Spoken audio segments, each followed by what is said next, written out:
Saber as causas de um mal é importante. Quando alguém está passando por alguma necessidade, passando por algum problema, é muito importante conhecer as causas. Conhecer também as consequências, isto é, o que aquele mal produz na vida, isso também ajuda, porque explica por que a pessoa está se sentindo daquela maneira. Mas mais importante mesmo é saber a cura, é saber como sair daquela situação. Nós já vimos as causas da frieza espiritual, ou a causa da frieza espiritual, dita pelo próprio Senhor Jesus Cristo. O multiplicar-se do pecado, e pecado ali entendido como um desprezo à lei, às ordens de Deus. Um desejo de viver autonomamente, independentemente, viver livre de Deus, da sua lei e das suas ordens. E que isso então acaba se manifestando numa despreocupação, uma desatenção, que nos torna presas do engano, também num medo dos tempos alarmantes que vivemos, e numa desistência diante da oposição e da perseguição. Vimos também hoje pela manhã as consequências desta frieza espiritual.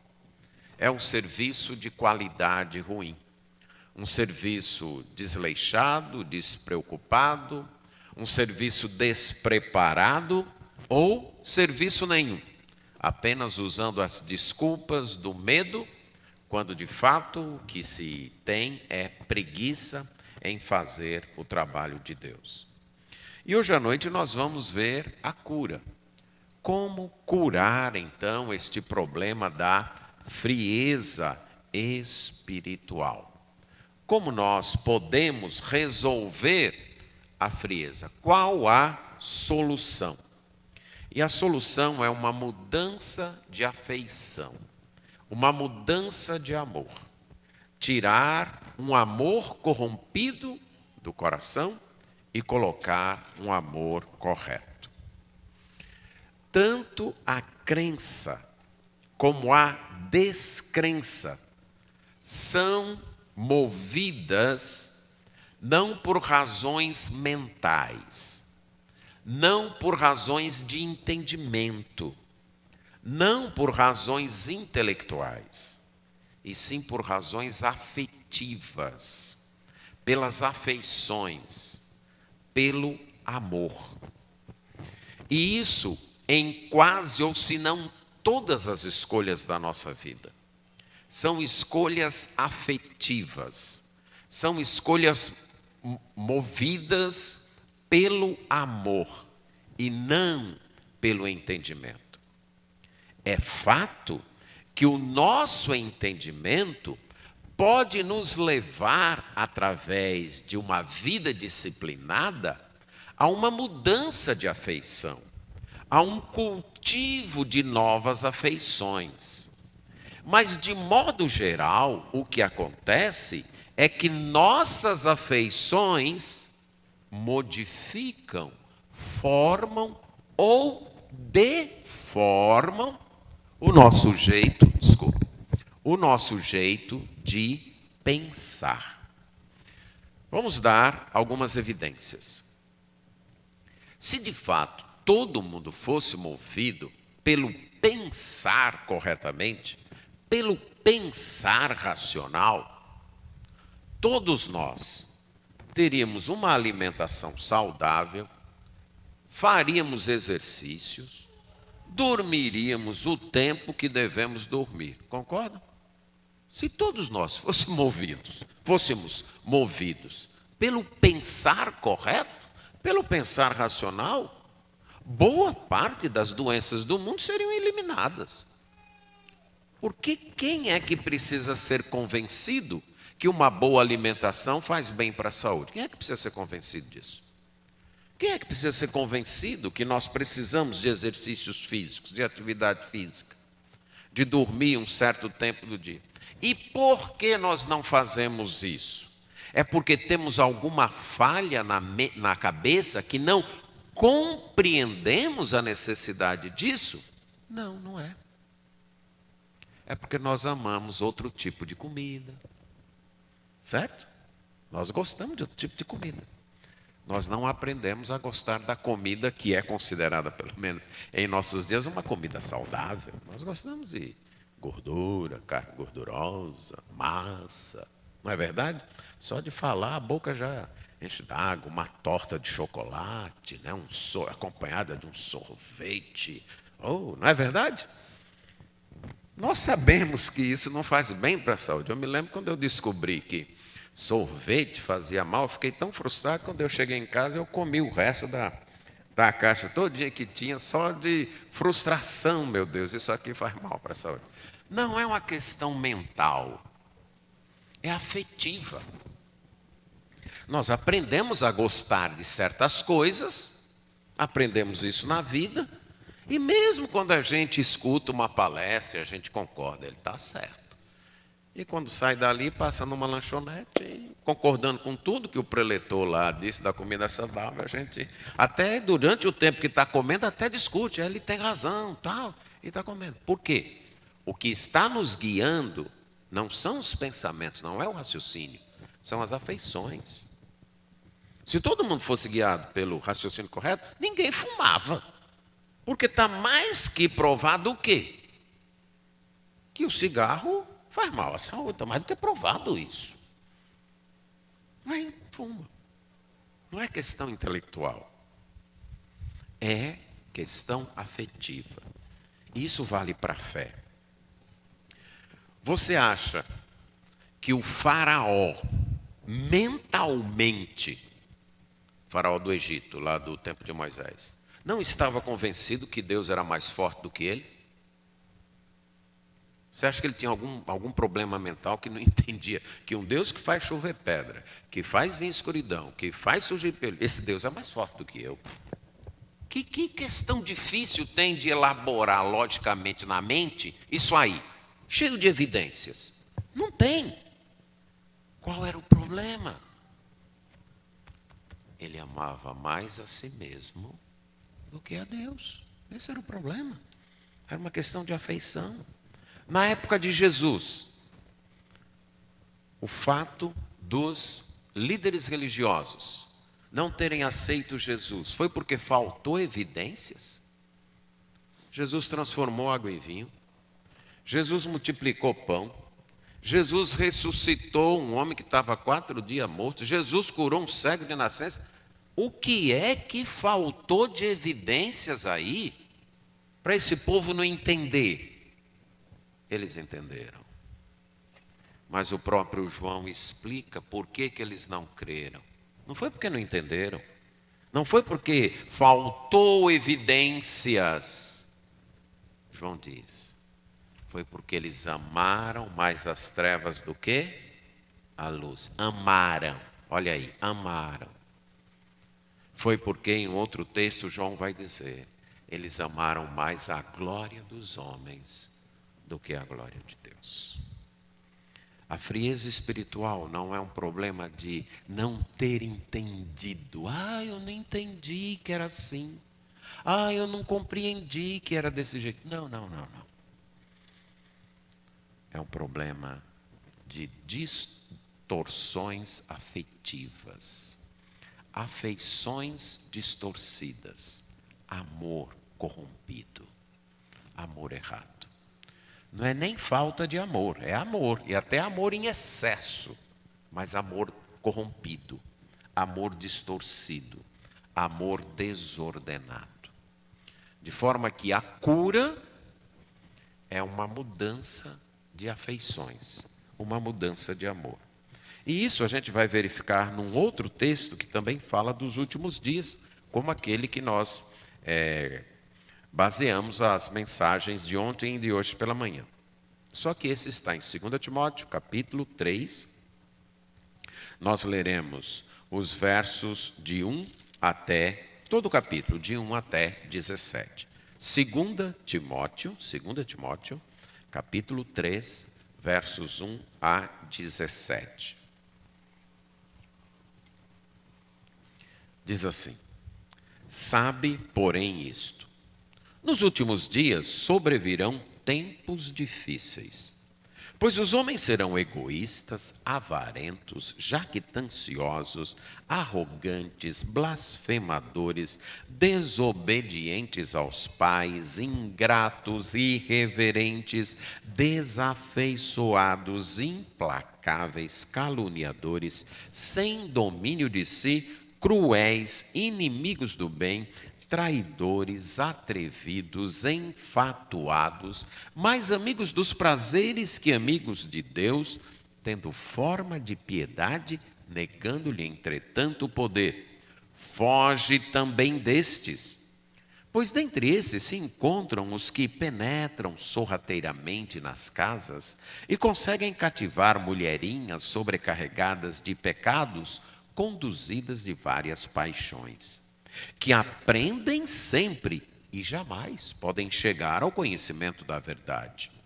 E do modo porque Janes e Jambres resistiram a Moisés, também estes resistem à verdade. São homens de todo corrompidos na mente, réprobos quanto à fé. Eles, todavia, não irão avante, porque a sua insensatez será a todos evidente, como também aconteceu com a daqueles.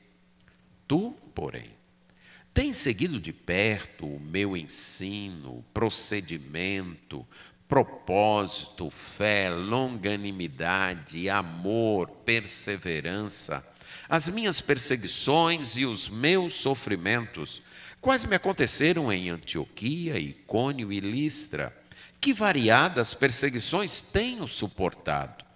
De todas, entretanto, me livrou o Senhor.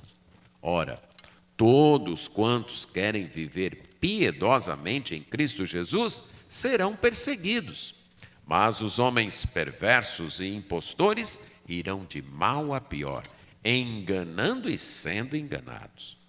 Tu, porém, permanece naquilo que aprendeste, de que foste inteirado, sabendo de quem o aprendeste, que desde a infância sabes as sagradas letras, que podem tornar-te sábio para a salvação pela fé em Cristo Jesus. Toda a Escritura é inspirada por Deus e útil para o ensino, para a repreensão, para a correção, para a educação na justiça, a fim de que o homem de Deus seja perfeito e perfeitamente habilitado para toda boa obra. Oremos. Gracioso Deus, suplicamos a Tua graça para compreendermos, amarmos e vivermos a Tua palavra. Somos incapazes disso por nós mesmos. Tanto o nosso entendimento, como a nossa afeição e a nossa vontade são corrompidas, inclinadas para o mal. Precisamos da ação do Teu Espírito Santo para nos voltarmos para Ti e a Tua palavra. E é isto que pedimos em nome de Jesus. Amém. Para curar a frieza espiritual, é necessário uma mudança de afeição, uma mudança de amor. De um amor corrompido para um amor correto. Um amor corrompido que se manifesta em amar o que não se deve amar. O amor corrompido vai se manifestar em amar o que não se deve amar. Esta provavelmente foi a última carta escrita pelo apóstolo Paulo. Ele encontrava-se em seu segundo aprisionamento na cidade de Roma. Tinha havido aquele primeiro aprisionamento, que é narrado em Atos, terminando Atos lá no capítulo 28, quando ele ficou 2 anos numa prisão domiciliar, numa casa que ele próprio alugara. Mas logo depois daquele aprisionamento, ele recebeu a liberdade, ele foi solto e ele empreendeu então uma outra viagem, até onde sabemos, uma viagem através da qual ele passou pela ilha de Creta, onde deixou o seu assistente, o seu auxiliar Tito, cuidando das coisas ali da igreja, e depois seguiu em direção a Éfeso e percebeu que na cidade de Éfeso também havia necessidade de outras coisas serem acertadas, mas parece que ele tinha uma certa urgência. Ele deixa Timóteo em Éfeso para consertar o que precisava ser consertado e segue avante. E nesse avante ele escreve a primeira carta a Timóteo e escreve a carta a Tito. E inclusive planejava encontrar-se com Timóteo num determinado lugar. Mas parece que na cidade de Troade ele foi preso novamente, e preso de uma maneira repentina, que não deu nem tempo ele pegar a sua própria capa, que era uma vestimenta fundamental. A capa era utilizada durante os dias frios, mas especialmente à noite ela servia de cobertor. Tanto é que a lei do Antigo Testamento dizia: se você pegou a capa de alguém como penhor, no final do dia você tem que devolver. Você deixa a pessoa sem a capa durante o dia, mas no final do dia devolve, porque é básico para ele se cobrir. E o apóstolo Paulo foi preso sem essa capa. Isso nos parece indicar que foi uma prisão muito repentina. Ele foi preso de repente, não deu tempo. Talvez ele estivesse na rua ou numa palestra em algum lugar, e não deu tempo ele voltar à casa onde ele estava hospedado. Tanto é que nesta carta, ele escreve para Timóteo, pedindo que Timóteo vá ao seu encontro, ele pede: quando você vier, traz a capa e traz os livros, os pergaminhos que eu deixei, porque eu deixei tudo lá. Ele estava preso, ele sabia que agora ele sairia daquela prisão para o céu apenas, ele tem certeza disso, é assim que ele termina essa carta, mas daquela prisão, não mais numa casa, não mais domiciliar, mas muito provavelmente nas catacumbas romanas, uma prisão até onde era difícil encontrar o prisioneiro. Tanto é que ele fala de alguém que o encontrou, mas que procurou muito até saber onde é que ele estava e poder encontrá-lo ali. Então ele está ali sentindo-se sozinho, sentindo-se abandonado, sentindo que aquela é a última etapa da sua vida. E ele escreve então para aquele que talvez fosse o seu auxiliar mais amado, que ele tinha como um verdadeiro filho, um auxiliar que ele encontrara na sua segunda viagem missionária, quando visitava algumas igrejas que ele tinha fundado na primeira viagem missionária. Aí ele encontra na cidade de Listra este jovem chamado Timóteo, que todo mundo dava bom testemunho. Então ele traz esse rapaz para a sua equipe missionária, e a partir daquela segunda viagem missionária, Timóteo se torna uma espécie de fiel escudeiro de Paulo, acompanhando, recebendo certas missões, sendo bem sucedido em umas, falhando em outras, mas nunca abandonando o apóstolo Paulo. E agora Timóteo estava em Éfeso, o próprio Paulo tinha deixado ele lá. Mas Timóteo diz: eu quero que você venha me ver, vem logo me ver.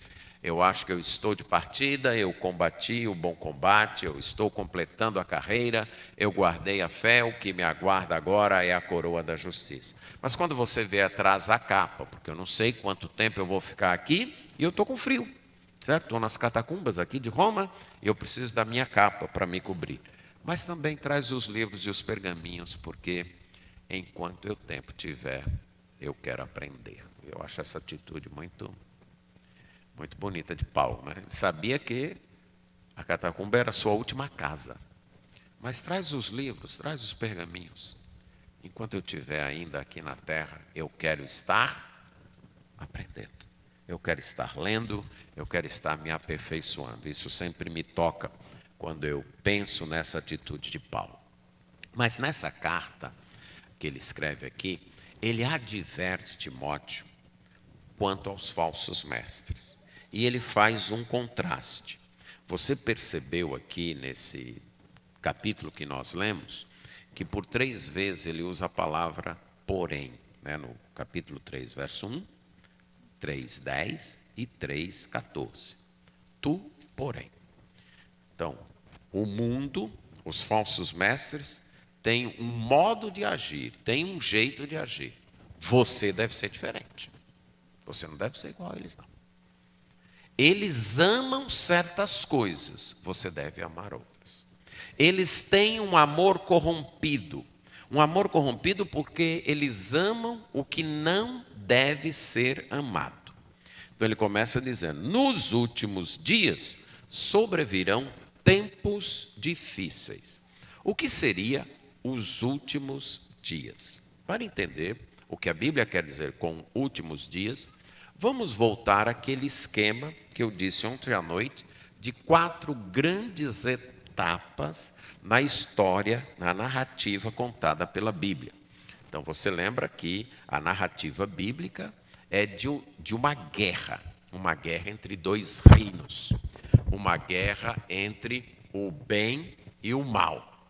E se você prestar atenção na literatura, toda grande literatura tem mais ou menos esse mesmo esquema narrativo. Uma guerra entre o bem e o mal, na qual o bem vence. E isso não é de graça, isso vem da narrativa bíblica. Ela narra isso, uma guerra entre o reino de Deus e o reino em revolta contra Deus. E no final o reino de Deus vai vencer. Então no reino de Deus há 4 etapas: princípio, promessa, primícias e plenitude. Princípio, Gênesis 1 e 2. Promessas, a partir de Gênesis 3 até a vinda de João Batista. Foi, como Jesus disse, a lei e os profetas vigoraram até João, e ele se referindo a João Batista, que era o período que Deus prometeu a vinda do Messias, a vinda do rei. Primícias, o período a partir da primeira vinda de Jesus Cristo, quando Deus começa a cumprir suas promessas, mas apenas nos primeiros frutos, apenas nas primícias, como é dito ali em Romanos capítulo 8, que nós temos as primícias do Espírito, nós aguardamos ainda a plenitude. E a última etapa, que é a plenitude, que é o novo céus e nova terra. O reino deste mundo tem apenas 2 etapas, que é equivalente à primeira etapa ao período das promessas e a segunda etapa ao período das primícias.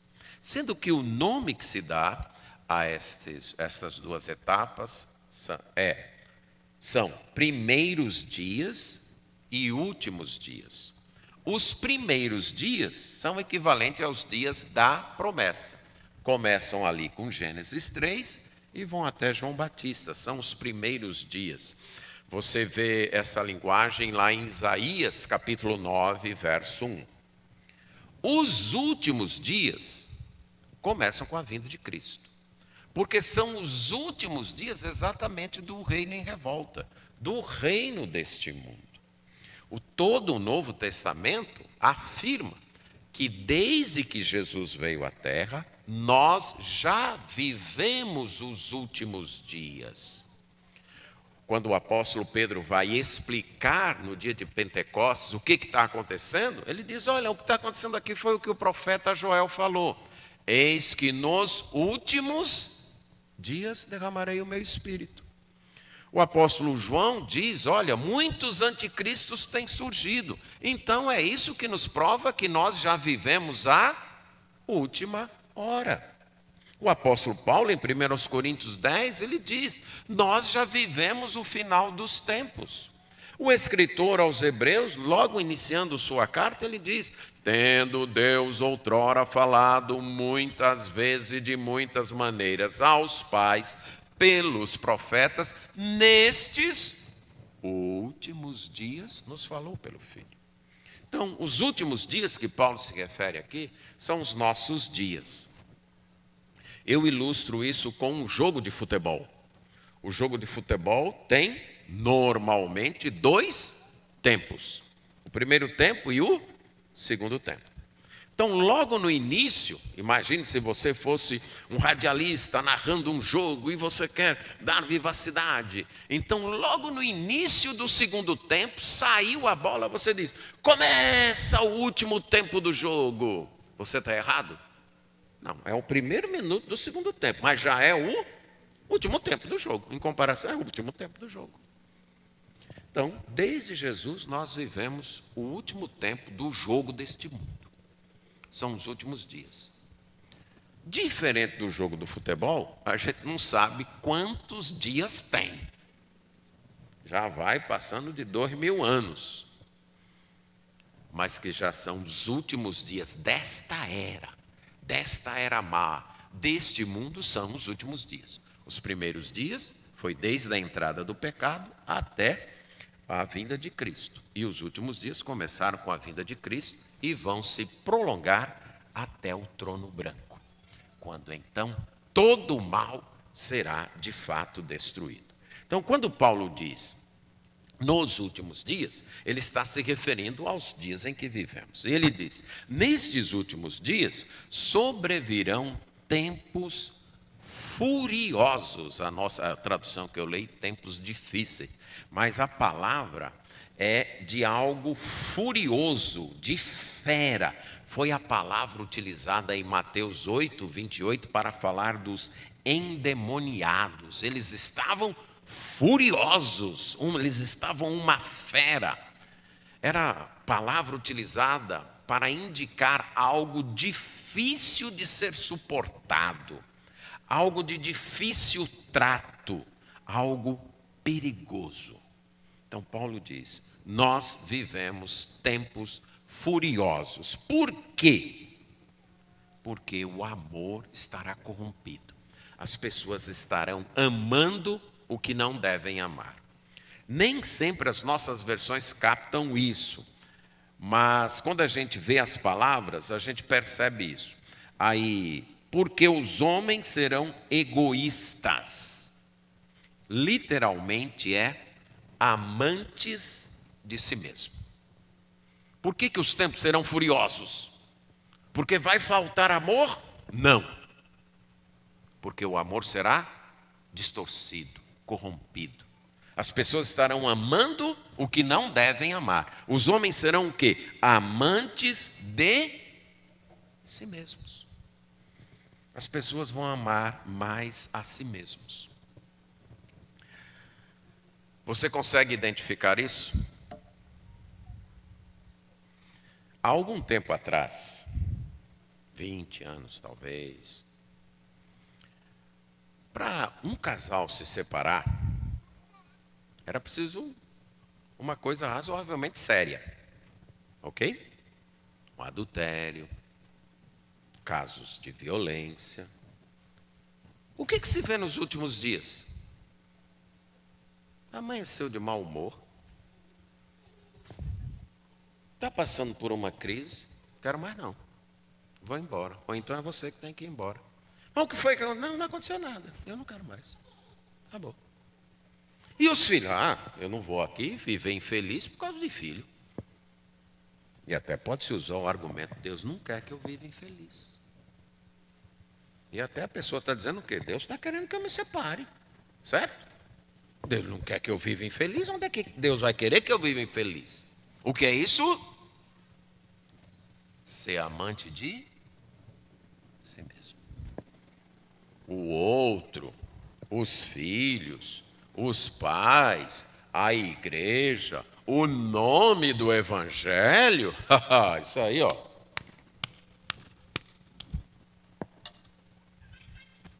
Eu quero é ser feliz. Eu quero é o meu bem-estar. Os tempos serão furiosos, porque os homens serão amantes de si mesmo, egoístas. Mas a segunda palavra, avarentos, literalmente também é amantes da prata. Amantes do dinheiro. Quando se vai, aqui continuando na minha ilustração, não porque a separação de um casamento seja o único caso de egoísmo, não é isso, mas apenas para se manter nessa ilustração. Quando um casal se separa, qual é o grande motivo da briga, da encrenca, depois, quando a separação está para se consumar? Eles brigam por quê? Qual é o motivo maior da briga? Até a televisão pode entrar no jogo, né? Eu já vi casos de até o gato de estimação entrar na briga, né? Entrar lá no juiz. É dinheiro, certo? É dinheiro. Quer deixar, eu quero isso, eu quero mais aquilo. Os homens serão amantes do dinheiro. Amantes de si mesmo, amantes do dinheiro. Jactanciosos da ideia de fanfarrão, de alguém que conta coisas grandes a respeito de si mesmo, de alguém que aumenta no falar as suas proezas, as suas realizações, que se projeta maior do que realmente é. E qual é a razão disso? A pessoa ama a fama. Ela ama ser benquista, ser aplaudida, ser aprovada pelos outros. Ela ama não a verdade do que ela é. Ela ama a imagem que ela projeta nas outras pessoas. Ela ama a impressão que ela passa. Por que é mais fácil ter amigo nas redes sociais, amigos virtuais, do que amigos reais? Por que você acha que é mais fácil ter amigos virtuais do que amigos reais? Porque os amigos virtuais só conseguem a minha imagem, aquilo que eu projeto de mim mesmo. Os amigos virtuais não, sabem como eu sou no dia a dia, sabem como eu reajo quando eu estou com fome, sabem como eu reajo quando eu estou com raiva, sabem como eu reajo quando eu sou provocado. Os amigos reais não veem apenas a impressão que eu quero passar, eles veem a matriz como é que é. E aí é mais complicado. Você mesmo há de convir que é muito mais fácil ter amigos virtuais. Apesar, um amigo virtual, quando ele está contando um problema e que eu não quero ouvir o problema dele, eu boto em off e pronto, acabou. Está lá, dispensado, acaba, né? Agora, um amigo real é mais difícil da gente trabalhar com ele. E por que há isso? Porque os homens estão amando a fama, a impressão que querem passar, do que a verdade. Então, eu não quero amigos que me aperfeiçoem, amigos que cheguem para mim e digam: olha, Almir, isso aí está errado, rapaz. A maneira como você reagiu aí, isso aí não está certo. Eu não quero esse tipo de amigo, certo? Um amigo que chega para mim e diz: olha, não vá por aí não, cara, você vai se dar mal. Ou não é isso que Deus quer para a sua vida. Esse tipo de amigo incomoda. Eu quero amigos que me aplaudam, que curtam lá o que eu coloco, que curtam a minha fotografia, os meus passeios. Esses são os amigos que a gente quer, que a gente gosta, que a gente se sente bem. Porque nós amamos muito mais a fama, a impressão, do que a realidade, do que de fato nós somos. Somos orgulhosos, arrogantes, certo? Pessoas que vivem numa espécie de fumaça, de neblina, como alguém que se incha, mas se incha de fumaça, de algo que não tem substância. E aí, blasfemadores. Tudo isso então leva as pessoas a blasfemarem, a se colocarem contra Deus, desobedientes aos pais. E a desobediência ao pai revela então essa falta de amor, um amor mais a si mesmo, sendo também ingratos, irreverentes, desafeiçoados, mais amigos dos prazeres que amigos de Deus. E essa palavra, esta que foi traduzida numa frase, amigos dos prazeres, é literalmente hedonistas.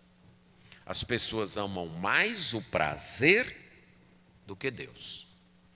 Se tem algo que produz prazer, mas que vai contra Deus, eu fico com o prazer e deixo Deus. Se isso aqui vai me dar certa satisfação, mas Deus disse que não é para fazer. Mas eu me sinto bem fazendo. Mas Deus disse que não é. Mas eu me sinto bem fazendo, então eu vou fazer. Mais amigos dos prazeres do que de Deus.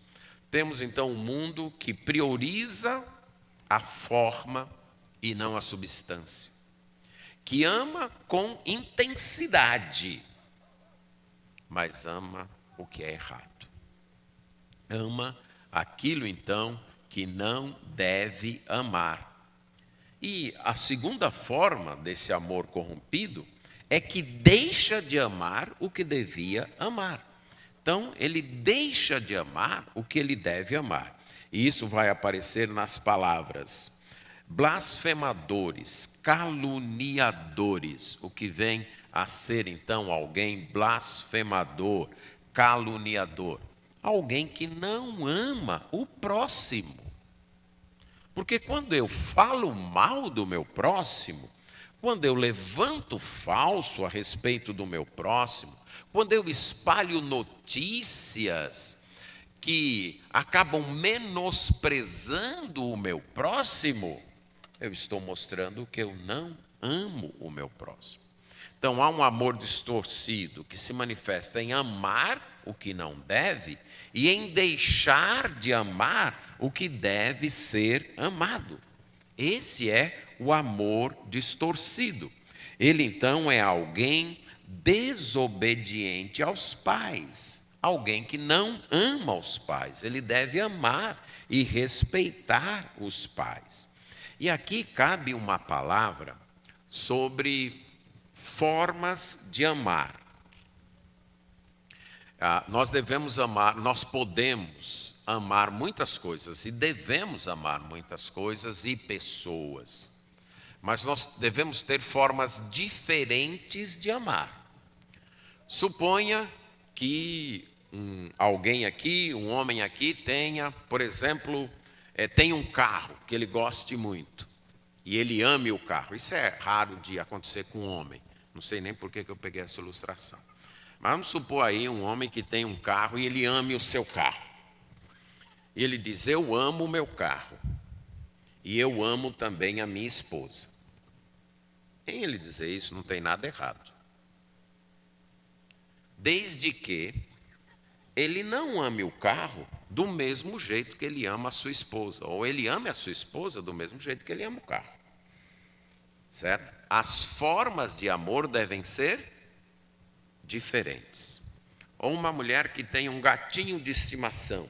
E ela diz, eu amo o meu gatinho e amo também o meu gatão, que é o meu marido. Certo?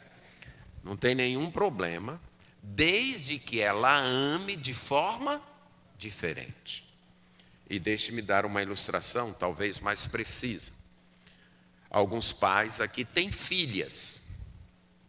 E você pode dizer, eu amo a minha filha e eu amo a minha esposa. Ótimo. Agora, você não pode amar sua filha do mesmo jeito que você ama a sua esposa. Porque se você fizer isso, ou você está faltando com a sua esposa, ou está sendo criminoso com a sua filha.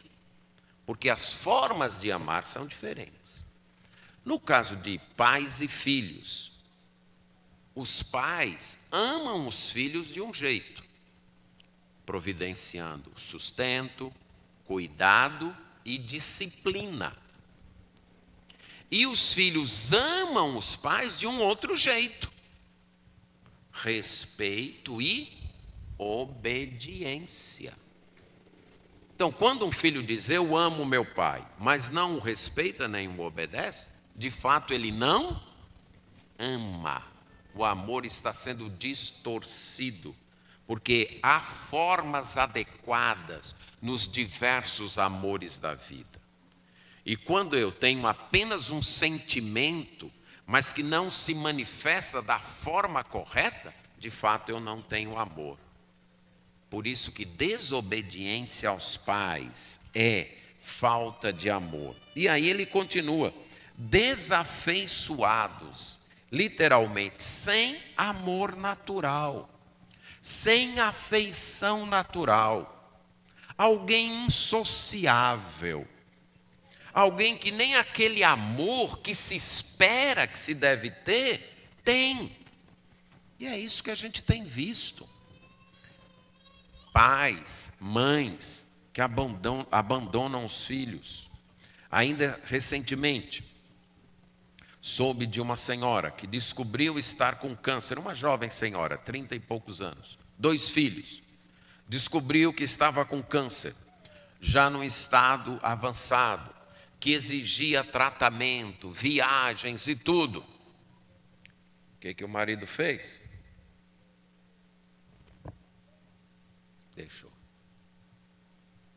Isso é falta de afeição? Afeição básica. A gente, não é preciso ser crente, não. Não é preciso conhecer a Bíblia. Quando eu digo isso, você pode ser crente, eu não sei, você acha isso o quê? Terrível. Esse é o tipo de afeição natural. Não se espera isso de um homem, que justamente no momento que sua mulher mais precisa, ele vai embora e deixa ela com 2 crianças pequenas lutando contra o câncer. Notamos isso em vários casos. A nossa igreja ajuda uma instituição de apoio à criança com câncer. E as pessoas que trabalham dizem que assim que um casal descobre que um dos seus filhos tem câncer, aquele casamento está em risco. Porque normalmente a mãe agora vai ter que se canalizar muito do seu tempo, seu esforço para o tratamento, para viagens, para isso. E o lar vai naturalmente ficar deixado de lado. Aí sabe o que o homem faz? Não é 1 nem 2 não, são vários casos. Conheço um casal que o filho tem diabetes, daquele tipo mais agressivo. E eles decidiram fundar uma associação para se ajudar. E eles descobriram que eles eram um dos raros casais que depois que descobriram isso, permaneciam juntos. Que normalmente a crise da enfermidade da criança levava um dos dois, se vira aí que eu não tenho estrutura para isso não. O que é isso, gente? Aqui eu não estou falando que é preciso ser crente, ter uma fé. É de algo que é natural. Mas nos últimos dias, nem esse amor natural, esse amor comum, as pessoas estão tendo mais. O nível de paciência o nível de tolerância, como dizia aquele humorista, é 0 ultimamente. Qualquer coisinha já é caso para ir embora, para deixar para lá, para isso, e não se lembrar mais de nada. É tolerância 0 mesmo. Sem afeição natural. Implacáveis, a palavra implacável aqui fala de alguém sem disposição para acordos. Ou é do meu jeito, ou não é. Não tem disposição para acordo. Essa é a ideia da palavra implacável. Quer continuar esse casamento? Então é do meu jeito. Do seu jeito, a gente pode fazer 50%, não, negativo, nem 90% eu aceito, é 100% do meu jeito, acabou. Ou é, ou vai embora. Ou eu vou embora. Essa é a ideia da palavra implacável. Alguém que não aceita acordo de forma nenhuma. Tem que ser do meu jeito. Para a gente sentar aqui, você cede nisso, eu cedo naquilo, a gente faz do seu jeito uma coisa, do meu jeito outra coisa. Não, isso aí não. Isso aí não tem comigo não. Tipo de pessoa assim vive numa guerra constante. Concorda? Porque como é uma vida sem acordo, meu amigo? Não existe isso. Né? Não tem, ou eu sufoco a outra pessoa, ou eu vou viver isolado. Ou com relacionamentos supérfluos e variados. É um encontro para uma noite no motel e depois tchau, eu passo por você e nem lhe vi mais. É isso que as pessoas estão preferindo. Relacionamento sem compromisso. Por quê? Porque eu não tenho paciência para acordos. Para mudar o meu estilo de vida. Eu prefiro viver sozinho. Ter as coisas do meu jeito. E quando eu preciso de alguém, então ligo para outra pessoa que é mais ou menos do mesmo jeito. A gente marca uma noite e acabou. Pronto. Sinal dos últimos dias. Implacáveis. Sem domínio de si, caluniadores eu já disse, né? Sem domínio de si. Pessoas então que não têm nenhum controle sobre si mesmas. Está nem aí para o que os outros vão sofrer com o que eu vou fazer. Eu sou assim mesmo. E quem quiser que me aguente. Eu sou desse jeito. Se você quiser que me aguente. É assim que eu sou. E não faço nenhum esforço em me controlar.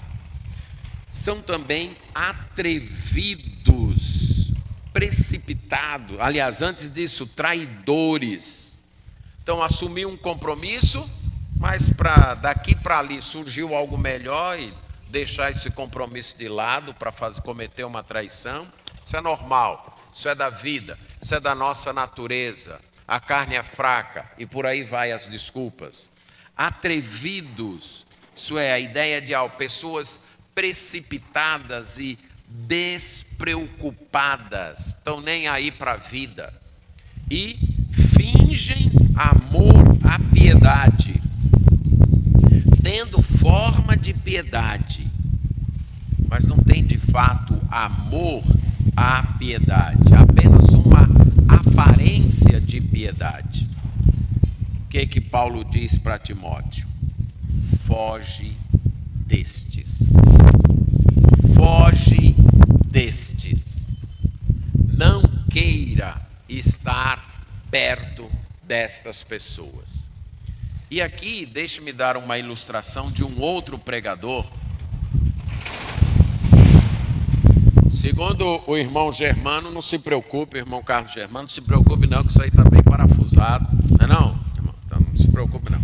Só assusta, mas não machuca, é igual o cachorro que late.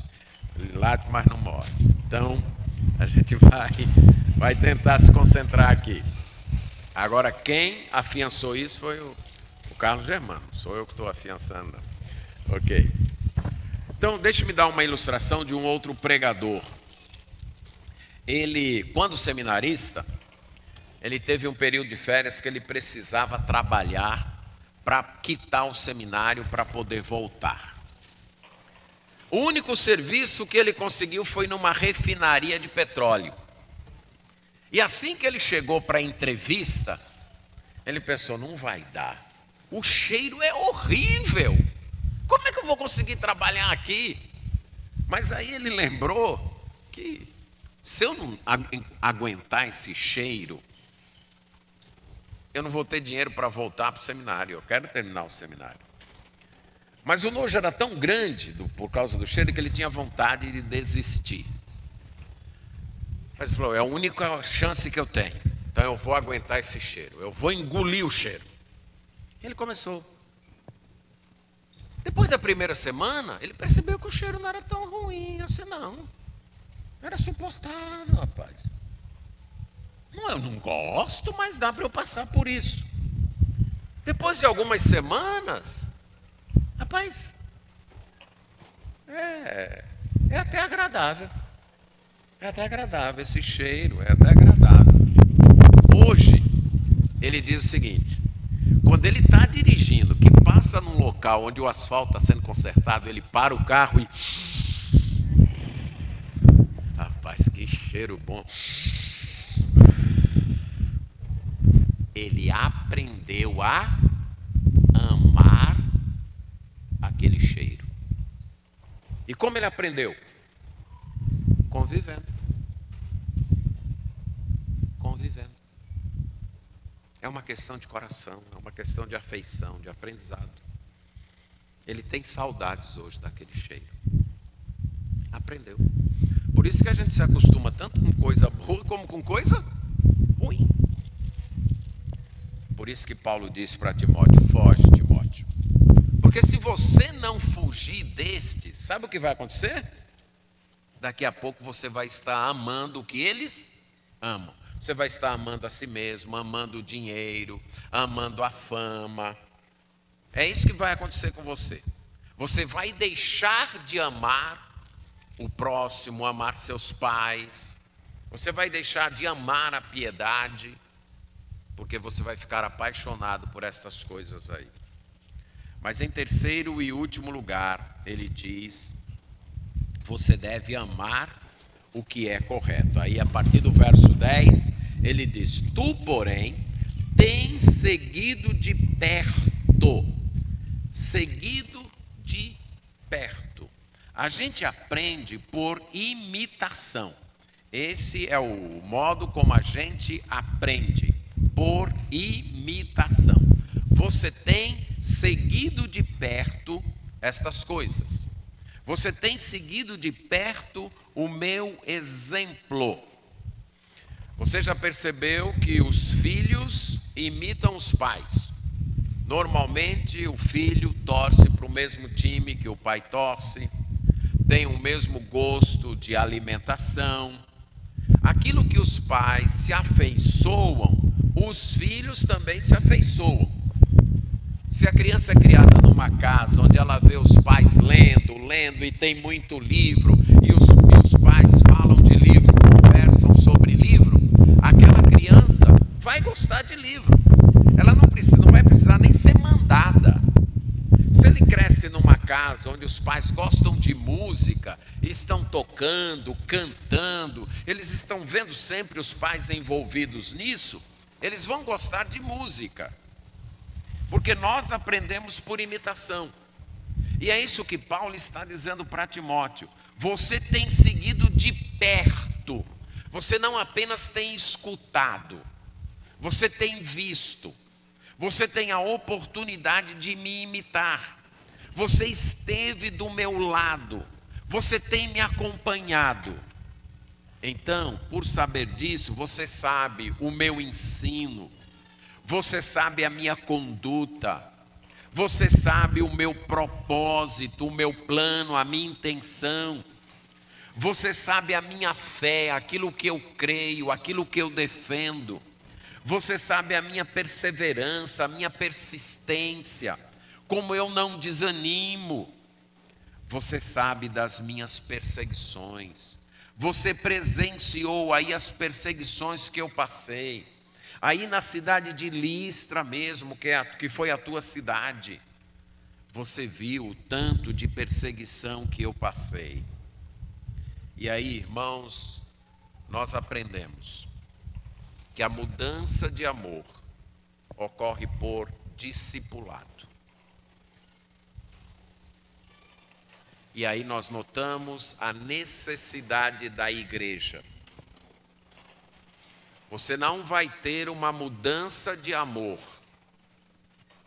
sem ver pessoas que amam a Deus, sem estar perto de pessoas que amam a Deus. E discipulado é isso. Discipulado envolve sim algum curso, lição, estudos bíblicos, envolve. Mas o alvo principal de um discipulado não é colocar informações na mente, é ensinar o que amar e como amar. O principal papel de um mestre na área cristã, eu diria que um mestre em qualquer área. Para mim, o bom professor é aquele que me ensina a amar o que ele ensina. Olhe para você e pergunte quais foram os professores que marcaram sua vida, em todas as áreas, secular. Quais foram os professores que marcaram tua vida? Foram aqueles professores que ensinavam com tal dedicação e paixão, que eles te ensinaram a amar aquela disciplina que ele ensinava. Eles te ensinaram a gostar daquilo. Você não aprendeu apenas para passar de ano. Você não aprendeu apenas para tirar nota boa. Você aprendeu que você começou a gostar daquilo que aquele professor gostava. Para mim, esse é o bom professor. Quando um professor causa esse impacto numa vida, ele pode sair daquela vida. Sabe por quê? Porque o aluno já aprendeu a amar e o aluno agora vai poder continuar aprendendo sozinho. Ele gostou daquilo. Imagine um professor de literatura. Eu tive vários professores de literatura que me ensinaram a amar a literatura. Eles saíram da minha vida. Mas o gosto pela literatura ficou. Está até hoje. Foram bons professores. E outros, em outras áreas. Na área cristã, do mesmo jeito. O bom professor, ele passa informações, porque é necessário, tem que passar, tem que informar o amor. Mas não é só isso. Tem que mostrar a quem amar e como amar. Você tem seguido de perto. Se você está frio espiritualmente e diz, mas eu não preciso da igreja, você está errado, você vai continuar frio. Você vai continuar no meio dos amores distorcidos. Você vai continuar no meio da usina petrolífera aprendendo a gostar do cheiro que antes era ruim. Você precisa sair deste meio e vir para o meio que ama a Deus, que ama a piedade, e começar a aprender a amar a piedade. Vou usar uma outra ilustração dos alimentos, certo? Como eu disse, alimento é algo que a gente aprende a gostar, porque senão não existia lugar no mundo onde as pessoas gostassem de feijão doce, né? E tem lugar do mundo que as pessoas gostam de feijão doce, né? Quando eu cheguei na região do Cariri, mucunzá para mim, não sei aqui na Souza, mas mucunzá para mim era milho cozinhado com leite de coco, leite moça, isso era o mucunzá. Lá no Cariri, o mucunzá, não sei se é a mesma coisa aqui, é o mucunzá com feijão, é a mesma coisa aqui? Milho, carne de porco e tal. A primeira vez que me ofereceram, eu quis. Quando eu vi, qual foi a reação? Bem, por educação, eu vou comer, não é que eu não vou. Até que a pessoa ofereceu, eu disse que queria. Mas hoje o que acontece? Qualquer mucunzá, o doce, o salgado, tudo gostoso para mim. Mas o que aconteceu? Eu aprendi, convivendo com as pessoas ali, eu aprendi. E hoje eu gosto.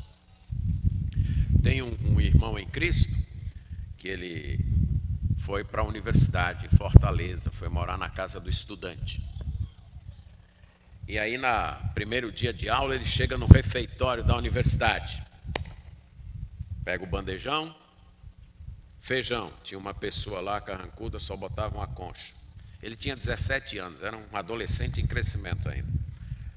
Panelão de arroz, uma outra pessoa carrancuda, só botava uma concha. Panelão de carne, uma outra pessoa carrancuda, só botava uma concha. Quando ele olhou, e não eram conchas grandes, falou, meu Deus, isso aqui. A próxima era verdura, salada. Aí não tinha ninguém de carne, ele podia botar o tanto que ele quisesse, só que ele não gostava. Não gostava de verdura. Aí só comeu o arroz, feijão e a carne, pouquinho, passou a tarde com fome. Aí imagine um garoto de 17 anos com fome, hein? Quando chegou a noite, mesma coisa, feijão, uma concha, arroz, outra concha, carne. Pegou na salada, ele encheu de salada, misturou tudo, picou a carne bem picadinha, picou a salada, misturou tudo e foi assim. Quando ele volta de férias, na hora do almoço, ele, mãe, não tem uma saladinha aí não? E hoje, o almoço dele é bife e salada. E ele come com gosto. O que aconteceu? Mudança de afeição por conta de necessidade e convivência. Tem seguido de perto. Se você quer mudar suas afeições para sair da frieza espiritual, você tem que amar a igreja de Cristo. Tem que suportá-la.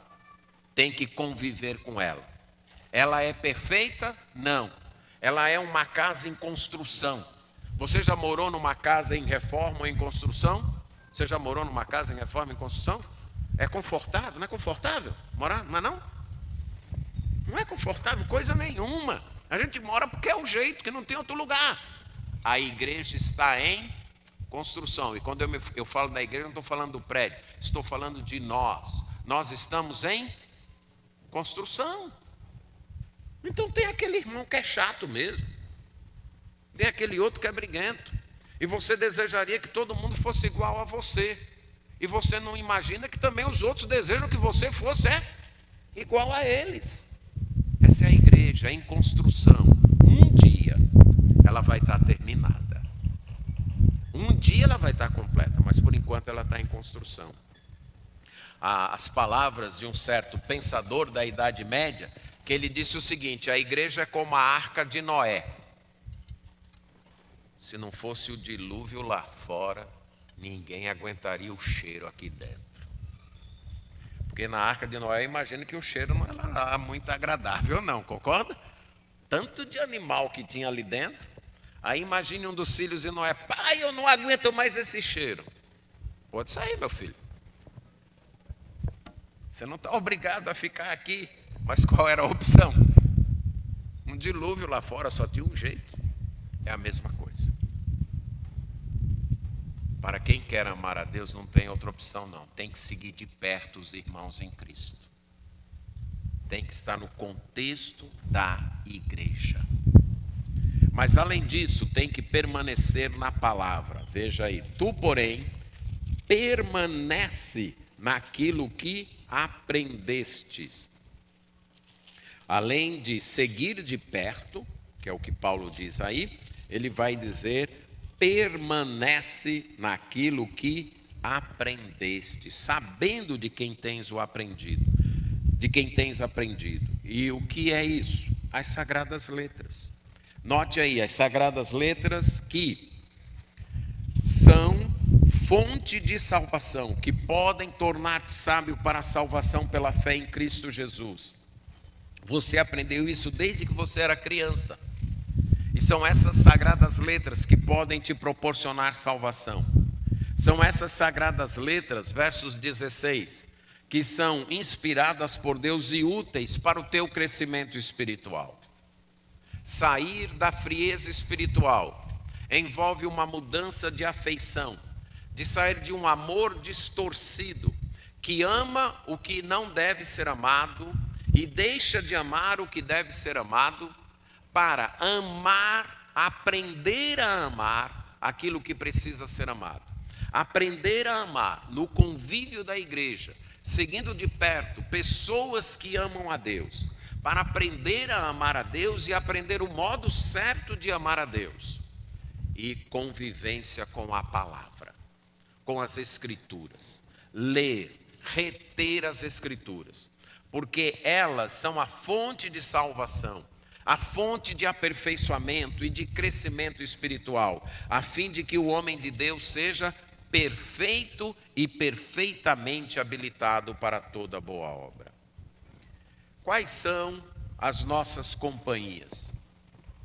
O que é que nos influencia? Quem a gente deseja imitar? Com quem nós queremos ser parecidos? Quem nós temos seguido de perto? Os influenciadores desta sociedade? Os heróis da mídia?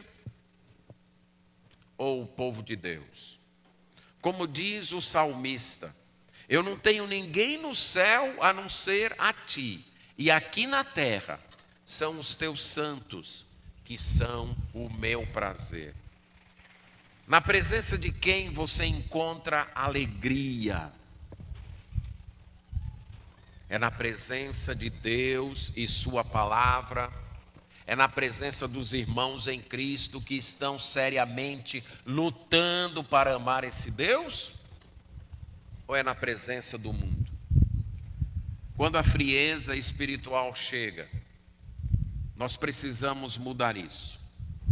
E precisamos mudar cultivando um amor a Deus, abandonando o amor defeituoso, abandonando aquelas coisas que não devem ser amadas e passando a amar aquilo que Deus nos ordena a amar.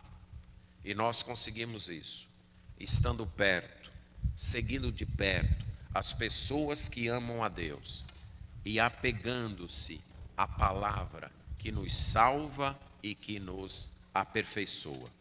É assim que as afeições do nosso coração podem ser modificadas e a frieza dá lugar a um amor caloroso por Deus. Amém.